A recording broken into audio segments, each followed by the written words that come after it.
Hey guys, what's up? Welcome back to the channel. It's Cynicalex, and today we're going to deep dive into Update 3.2, the patch notes for Spider-Man and the Sinister Six. However, before we start looking at the characters and everything else, I wanted to hit you guys up with the maintenance times for the games, because I know you guys need that to find out when the game will not be live. In addition, 1 hour after the game goes under maintenance, or 9 hours after this video goes live, I will go live on Twitch for the beginning of another epic 24-hour live stream, guys. We're getting hyped this time, not for the X-Men, this time it's for Spider-Man. But speaking of last time, boys, if you were not there, we had over 1,500 of you showing love and showing support, which is huge, monumental for a mobile game, guys. So I hope to see even more of you there this time, showing Peter Parker some love for Homecoming, guys. We are going to make big waves this time. Grab your surfboard. So let's see what's up with the new characters. So the first one we have here is Vulture. Speed type, excellent. Villain, obviously, also great. His leadership, so-so, but it is an acknowledgement on Netmarble's part that the speed type is kind of bad as far as leaderships go, because this leadership is essentially the dodge leadership that's people like Spider-Man and Falcon have, and the crit rate leadership that guys like Black Panther used to have and guys like Yondu have. So it's basically two speed leaderships in one. Still not good enough. His first passive that he gets at tier 1, ignore defense 10%. It's just whatever. His tier 2 passive increases all of his damage, increases his guaranteed crit, increases his guaranteed dodge. Decent, but nothing game breaking or kind of game revolutionizing. Then we got Stunt Flying, Sharp Feather, Sky Bombs, Rising Wind, and Vulture Wrath, his 5 skills. As you can see, nothing much to read there in terms of the skill effects. The only things we have there is a 5-second bleed. We all know how good bleed is in this game. And a 2-second burn. Yeah, that's a more than a 2-second burn to Vulture, because that's a terrible skill. I project that Vulture will be a good Shadowlands character, maybe good for a few YouTube highlights. Not much else. Maybe decent for PvP if he has lots of iframes. However, my boy Rhino, big boy Paul Giamatti, is a different story. Combat supervillain, so ding ding, we have our first competitor, potentially, for Carnage, for Extreme Alliance Battle. His leadership, ignore dodge, only 5%, which is interesting. So that caps out at 30% instead of the usual 50 that we have for both Bullseye and Robbie Reyes. His 4-star passive decreases all the damage he receives by 5%, which is terrible. But when it gets to tier 2, it's a little bit better. Super armor, so guard break immune, all defense 15%, all damage reduced by 20%. Very, very strong in terms of the defenses. Then, he also gets an additional all attack, all speed, crit rate buff, and a 70% chance to penetrate barriers, shields, and immune effects. That's pretty strong. In addition, we have brand new text, boys. Decreases the effect of physical reflect by 100%. So that means Luke Cage's 100% reflect effectively goes down to 0% physical reflect. It doesn't apply to the team, it only applies to Rhino, but still it means that he's a perfect foil, a counter to that physical reflect meta. In addition, it reflects the effect of physical reflect. So essentially he's taking Luke Cage's physical reflect and giving it back to him. That is pretty insane, although right now it doesn't create too much of a dichotomy because there's nothing for Luke Cage to do in defense, so it's kind of just a trump card if you have Rhino and they have Luke Cage. But very interesting to see some new mechanics coming out and some counters to reflect, which currently is basically the only counter to huge DPS by characters like Dormammu, Doctor Strange, Odin, Sharon Rogers, and others. So I would like to see something like this for Energy Reflect. Spoiler alert, we don't have one in this video, but it is great to see potentially a lesser character in Rhino getting this, and it is great to see Netmarble continuing to try and tinker with the PvP scene as it currently stands right now. Then we have Rhino Horn, Rhino Charge, Rhino Roar, Ground Collapse, and Rhino Frenzy. So they only got 80% of those skills with the word Rhino in them.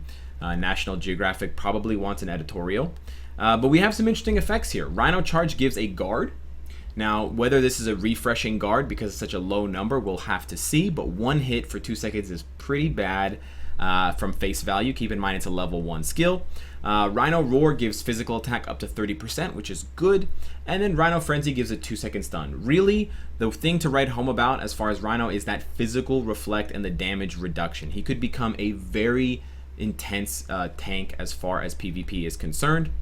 Then we have Sandman, ding ding, another combat supervillain. This one I'm a little bit more intrigued about. His leadership, very bad. His 4-star passive, 55% chance when he's hit, he applies an immunity of 5 seconds to physical damage. So that's pretty good. Kind of like Hulkbuster, except instead of 10 seconds, it's 5 seconds. But then pieces of sand fall off his body, and touching them recovers health. That is really cool. I'm sure, almost sure, that this will animate very, very well, and it's very cool to see another Carnage-like effect, but one that happens passively and it's not tied to a skill. Hopefully one that your teammates can pick up. I would like to run through some coarse, rough sand that gets everywhere from my teammate Sandman. And then his tier 2 passive increases his damage and decreases all incoming damage by 18%. So he is poised to be quite a difficult character to take down in PvP, especially from all the damage reduction and the healing. In addition, we have a lot of sand-based skills, Anakin, but Sand Giant and the other one are the most impressive here. So Sand Giant increases his all defense.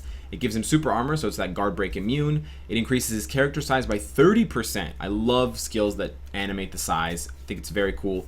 Another all attack buff and an all defense buff. So lots of buffs from Sandman. In addition, his 4th skill there, Sandstorm, energy damage. So he does have that dual kind of typing, which is interesting.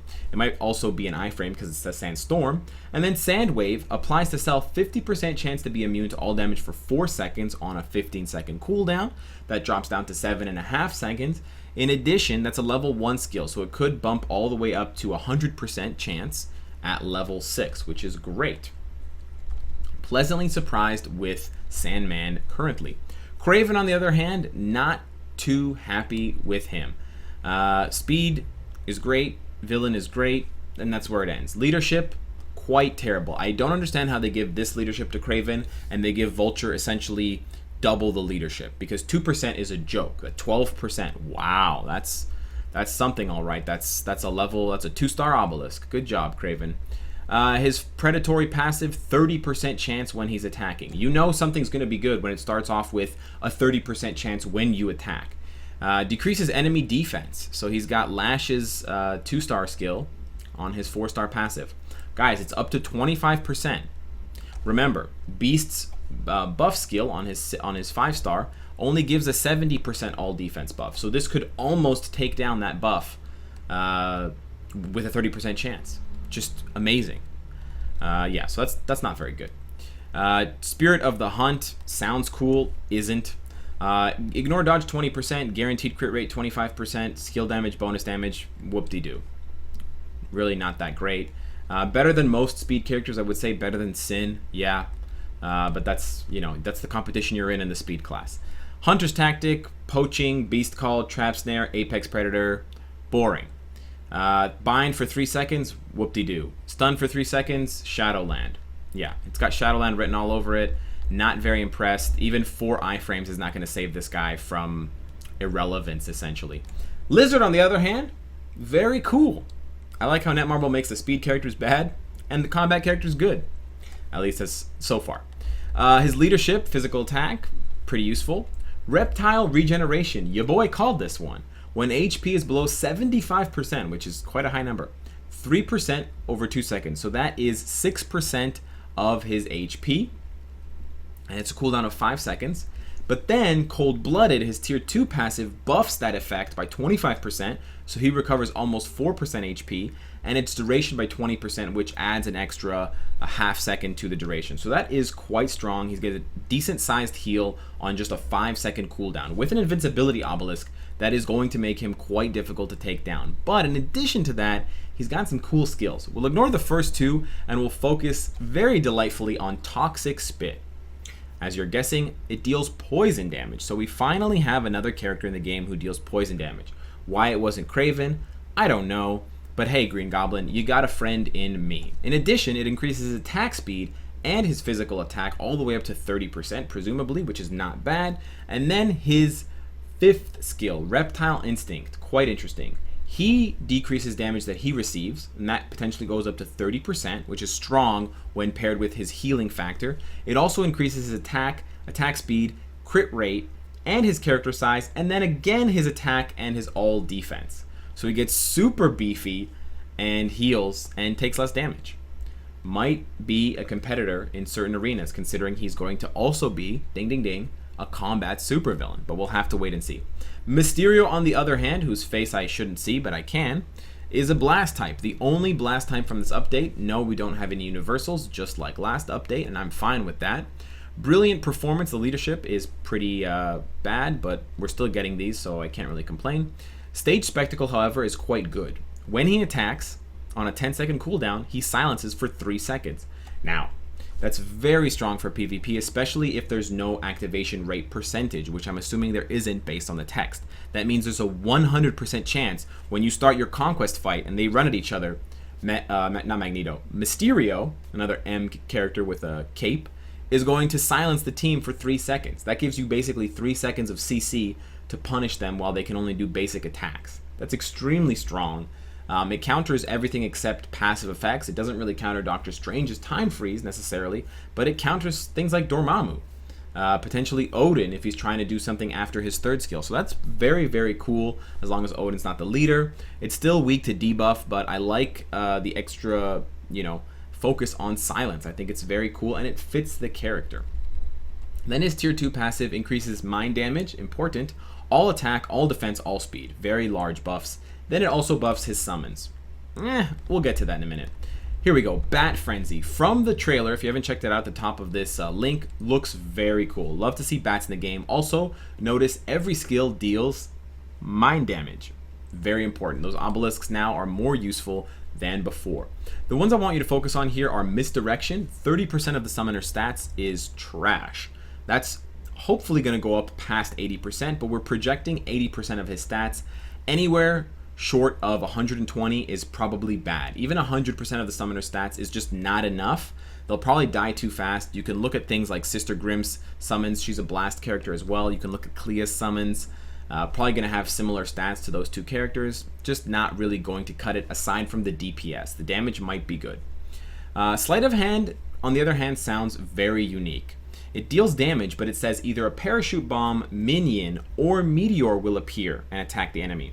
So it's interesting there. The minion makes me think that it's a summon, which makes me think that it would benefit from his tier 2 passive, which means you'd ideally want the minion, but then there must be a benefit to either the parachute bomb, maybe that's an AoE effect, or the meteor, maybe that has some kind of snare or burn or kind of after AoE effect. So it will be interesting to see how Sleight of Hand works, if they actually do animate or produce different effects, or if it's just all for show. Either way, should be cool. And that's it for the new characters, which is pretty awesome that we're getting such a variety. All villains, we're getting 3 different types, we're getting a balance of the types, 1 blast, 2 speed, and the rest combat. I think that's great. As you can see here, they're all available from the special missions, Vulture being the one available as an enemy shifter. So you'll get Vulture last if you're farming as a free-to-play. He'll be like Gwenpool or Inferno, but you can also pick him up if you want to speed it up from the 20 biometrics daily.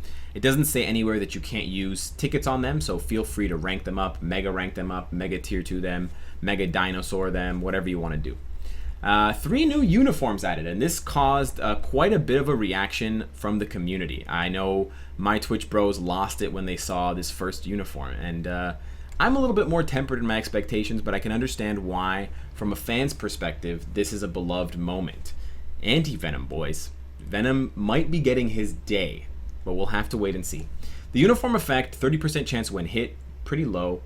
15% heal for the whole team. Now that's a very strong effect. However, it's on a 20-second cooldown. So you have to temper your expectations. Where is this going to be most useful? Well, PvP. Do most PvP matches last 20 seconds? Probably not with Venom, unless they change all of his skills around. That's going to be the crux of all 3 of these uniforms. How many skills get changed, and how much more powerful are these skills?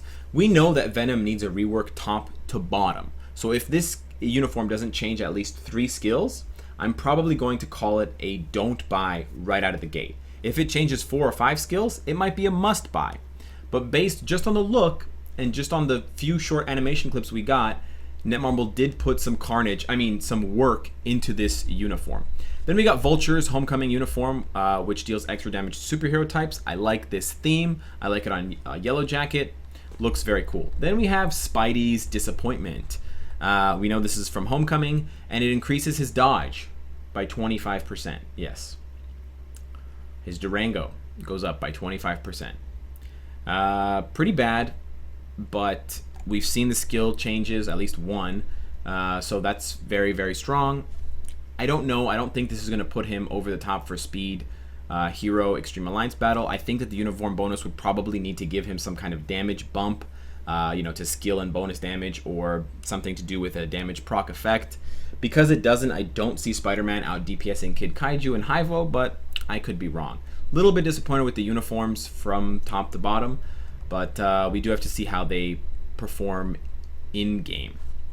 Then we have flat character improvements. Both Spider-Man and Iron Man are getting reworks. I'm not going to read all of this text for you guys because it is a lot, but I'm just going to summarize it, and I'm going to tell you what I think it means for both of these characters, because it is important to look at these improvements. So Spider-Man, on the one hand, is getting changes to a lot of his skills. He's getting some iframes added. He's getting some of his skills cleaned up. So they're adding some damage. They're adding certain CC effects at the beginning. So instead of waiting for the last webbing effect to have the enemy actually controlled, it happens instantaneously. So they're making it a lot more fluid and intuitive than it used to be. And this is happening to basically all of his uniforms that it isn't currently on.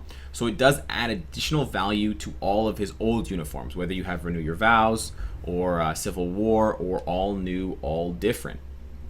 Do I think these skill changes for Spider-Man will make him an important character without his new uniform? Probably not. But they will make him more viable than before. He was kind of on the fringes. He was kind of like a C+ character. I think this will make him probably a B, a solid B character, useful for Shadowlands, able to probably solo most world bosses, probably able to solo, let's say, Infinity Thanos at tier 1, but we'll have to wait and see just how much damage, because actually one of his skills is being kind of nerfed in terms of damage, but otherwise he will be beefier. He'll take less damage because he'll have more iframes, and he'll have even more CC effect. So I think it's a decent upgrade for Spider-Man. Iron Man, on the other hand, wow, your boy Tony is getting the Sharon Rogers treatment. He's getting iframes. He's getting a huge damage bump on all of his skills. Every single skill is going up in damage, and I don't even think Iron Man needed a damage bump. I thought he dealt respectable damage before. He's going to really turn out the DPS now. In addition, he's also getting a guard hit on Unibeam, so that's going to even add more value to his defenses. Iron Man I see going from like a D character all the way up to like a B+. I would put Iron Man ahead of Spider-Man from these changes. Lots of iframes. He's got great burst damage potential already from things like Missile Barrage. One off is getting a damage increase, and that's already a great AoE skill. And then Unibeam's getting those guard hits. I think people are going to be surprised with Iron Man. No new uniform, but anybody with tier 2 Iron Man should not be embarrassed any longer. Then we have the new special missions as we predicted. We can see here that they do have hidden routes, so you will be able to use hidden tickets to get whatever rewards are gated behind the new quest pack. So Spidey's Rogues Gallery, new quest pack. You can see there are only, if we're going to believe this image, 17 quests to fulfill, so it's a shorter quest line. Probably means that the rewards are not as good. It might just be a few biometrics for each character, some gold, and then some extra goodies. I don't know. Don't expect too much. I don't think it's going to be a new motorcycle or tier 2 ticket, but we'll have to wait and see. Just keep in mind the hidden routes you find from the Rogues Gallery missions won't apply to Ruler of the Dark Dimension unless you have that quest pack selected. Then we have a new Ultimate World boss. We have Supergiant and Ebony Maw. Should be fairly interesting for the first week or two. And they're now changing the timeline for when you play these. Unfortunately, it means you're going to have to play Ebony twice a week, which is kind of annoying. But hopefully the fight will be a little bit more entertaining with some cool effects. Hopefully they're not just copying and pasting all of the same, conditions for each fight. And hopefully the first clear rewards are good for stages 1 through 3. Oh, you noticed that too, huh? Then we have Alliance Conquest improvements. These are awesome quality of life changes.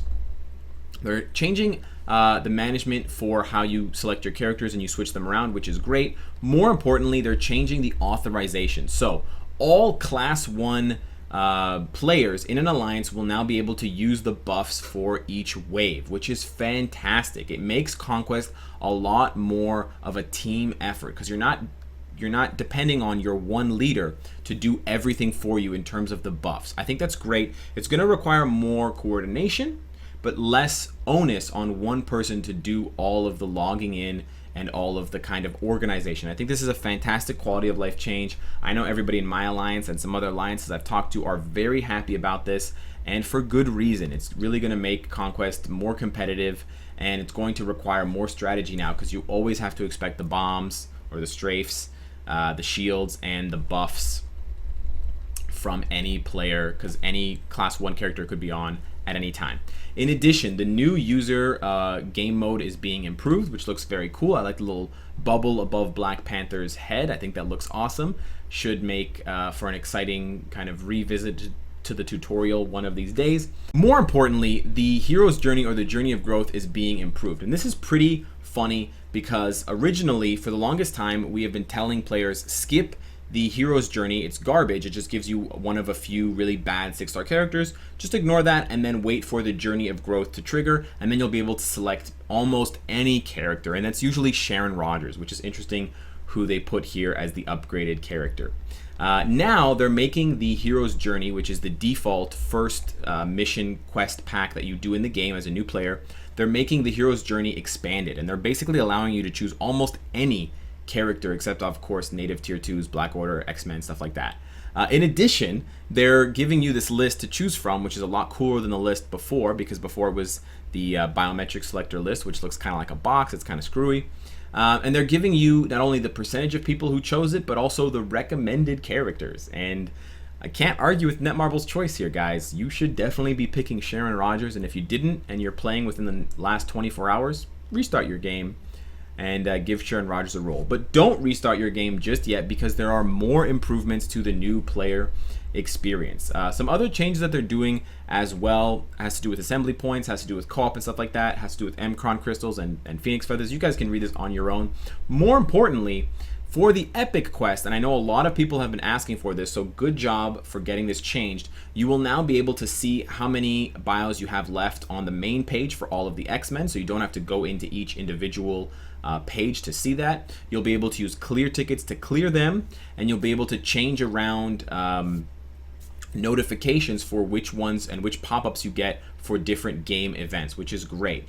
Also, the character rank scoring system is being modified. What this means specifically, we don't know. Hopefully, it will remove the shenanigans of rolling percentage-based stats on all of your gear to artificially boost your combat score in the last few hours of a competition. Because I know myself and a lot of other Wolverine enthusiasts were disappointed when a lot of people did this in the Wolverine event and we got bounced out of the top 10, 20, 30, in my case the top 50 almost, because people were rolling physical attack by level on the first gear for all 8 slots, when it's obviously not the most efficient route to go. So I'm hoping that they're going to change that. We'll have to wait and see. Maybe they're going to change around some of the weightings to the obelisks because it's a little bit unfair, but they have to still make a way for the top players and the top characters to differentiate themselves, and there isn't a lot of wiggle room right now, so I'm curious to see how they're going to implement that feature. Additionally, some very cool kind of visual changes. The selector screen when you're using a bio selector will now look like this. Beautiful. I think this is genius. Whoever thought this up at Netmarble deserves a high five of the highest and strongest order, I guess. Very, very cool. I like the way that looks. Something I don't like as much, but I might get used to, is that they're adding the characters' names to the bottom of the Find Character screen. It's going to make you scroll a lot more, which I don't like, but we'll have to see. For people with crappy phones, you can download all of the stage data the first time you enter a stage, which should help people with lower end devices that take longer to download the stuff, or people who have slower internet or who can't use as much internet on the go. So that is an awesome improvement for that. And for people who have phones with smaller total size, if you have like an 8 gig iPhone or something like that. It should also potentially help Android users load stages faster when otherwise it takes 10 to 20 seconds to load up a stage. I can't guarantee these things, but I'm hoping some of them will be reflected in this change, because it seems like they're doing it specifically for people who have experiences that are less than ideal when they're playing the game. So that is great to see them still looking out for the small guy, for the little guy. There's a bunch of other changes. I only want to talk about the most important one. Number 14 might be the best thing to come out of this update. ISO 8 boosters, those red gems that will boost up other ISOs faster, will now be stackable. So when you get 16 or 32 or 48 or 96 from co-op rewards, it's not going to take up 16 or 32 or 48 slots in your inventory. It's going to take up, say it with me now, 1. Amazing. Can't tell you how good that is. Basically eliminates the inventory issue almost altogether. In one swipe, they got rid of our frustrations with the inventory system. Thank you, guys.